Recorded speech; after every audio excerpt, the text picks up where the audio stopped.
Colours मराठीवरील बाळूमामाच्या नावानं चांग भलं या मालिकेच्या 3 एप्रिलच्या भागात मायप्पा बाळूच्या लग्नाचा विषय परत काढणार नाही असं बोलतात। मात्र बाळूकडून देखील एकही चूक होता कामा नये अशी ताकीदही देतात। इथे पंचांच्या घरी त्यांच्या एका मित्राचं पत्र आलेलं असतं। त्यात तो पंचांना भेटायला येणार आहे असं लिहिलेलं असतं। इथे माधू मायप्पाच्या घरी येऊन हिरप्पाने धाडलेला सांगावा मायप्पाला देतो आणि त्याला एकट्यालाच भेटायला बोलवलं असून गंगू समोर त्यांना काही बोलायचं नाहीये असं देखील सांगतो। ते मायप्पा सुंदराला सांगून लागलीच भेटून येतो असं म्हणतात। त्यावर बाळू त्यांना जायची काहीच गरज नाही असं बोलतो। थोड्या वेळाने तिथे गंगा येते। ती बाळूच्या लग्नाचं काय झालं असं सुंदराला विचारते। त्यावर सुंदरा तिला हात जोडून त्याविषयी काही बोलू नको असं सांगते। तितके तिथे मायप्पा, भीमा, नाथा येतात।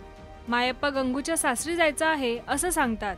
त्यावर नाथा म्हणतो की बाळूच्या लग्नासाठी त्यांनी मुलगी बघितली असेल। ते ऐकून बाळू बाहेर येतो आणि चिडून बोलतो की माझ्या लग्नाचा विषय परत काढला तर मी कोणाला सोडणार नाही। इथे मल्लप्पा रस्त्यात बसलेला असताना तात्या तिथे जाऊन पंचांनी तुझ्याशी असं वागायला नको होतं असं बोलतो।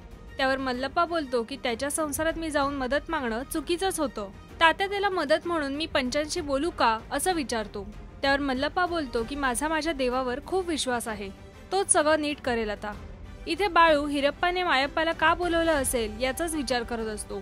हिरप्पाने त्याचा प्रस्ताव मायप्पा समोर ठेवल्यास मायप्पा काय बोलेल हे बघण्यासाठी पाहत रहा बाळूमामाच्या नावानं चांग भलं, सोमवार ते शनिवार संध्याकाळी 7:30 वाजता फक्त कलर्स मराठीवर। आणि मराठी टेलिव्हिजनच्या ताज्या घडामोडी बघण्यासाठी सबस्क्राईब करा राजश्री मराठी शोबज।